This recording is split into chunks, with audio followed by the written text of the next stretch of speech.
প্রতি শনিবার শনিদেবের পুজো করার বিশেষ গুরুত্ব শাস্ত্রে বলা হয়েছে। এমনও বিশ্বাস করা হয় যে শনিবার কিছু জিনিস দান করলে শনিদেব প্রসন্ন হন। শনিদেব হনুমানজিকে নিজের প্রিয় ও কাছের মনে করেন, তাই হনুমানের পুজো করলে তিনি সেই ভক্তের কোনো ক্ষতি করেন না।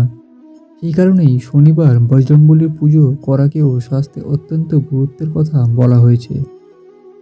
শনিবার শনিকে প্রিয় জিনিস দান করা সবচেয়ে শুভ বলে মনে করা হয়। এর সঙ্গে শনিদেবের মন্ত্র জপ করলে গ্রহরাজ ভীষণ খুশি হন। কখনো আর্থিক সংকটের সম্মুখীন হতে দেন না। কালো ছাতা, কালো জুতো, কালো তিল, কালো উড়দ ডাল ও কালো কাপড় শনিবার দান করলে ভালো।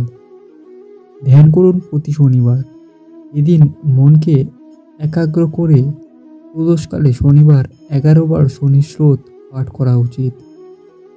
এতে করে মন যেখানে শান্তি ও স্বস্তি পায়, সেখানে শনিদেবও আপনার পূজায় প্রসন্ন হয়ে জীবনকে সুখে ভরিয়ে তোলেন। এছাড়া শনিদোষ থেকেও মুক্তি পান। ধর্মীয় বিশ্বাস অনুসারে শনিদেব বিশেষ করে সর্ষের তেল পছন্দ করেন। শনিবার মন্দিরে সর্ষের তেল মাখানো সবচেয়ে শুভ বলে মনে করা হয়। একটি লোহার পাত্রে সর্ষের তেল ভরে অভাবীকে দান করুন।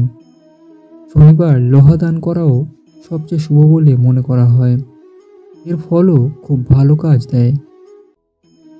শনিবার শনি মন্দিরে লোহার ত্রিশূল দান করুন, অথবা ভগবান শিবের মন্দিরে লোহার ত্রিশূলও দান করতে পারেন।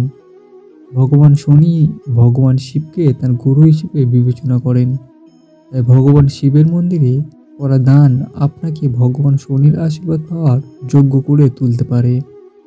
শনিবার বিউলির ডাল থেকে খিচুড়ি তৈরি করে শনি মন্দিরে নিয়ে যান। শনিদেবকে অন্ন প্রদান করুন। ভিক্ষুকদের খিচুড়ি খাওয়ান। অন্তত 11টি শনিবার এই প্রতিকার করুন। এতে শনিদেবের বিশেষ আশীর্বাদ প্রদান করেন এবং শনিদোষের অশুভ প্রভাব দূর হয়। প্রতি শনিবার সুন্দর কাণ্ড পাঠ করুন। তুলসীর মালা তৈরি করে হনুমানজিকে অর্পণ করুন। শনির অবস্থা যাই হোক না কেন, শনি আপনাকে কষ্ট দেবেন না, উল্টে আপনার প্রতি সদয় হবেন। এছাড়া এতে ভৌতিক বাধা দূর হয় এবং অশুভ দৃষ্টিও রক্ষা করা হয়।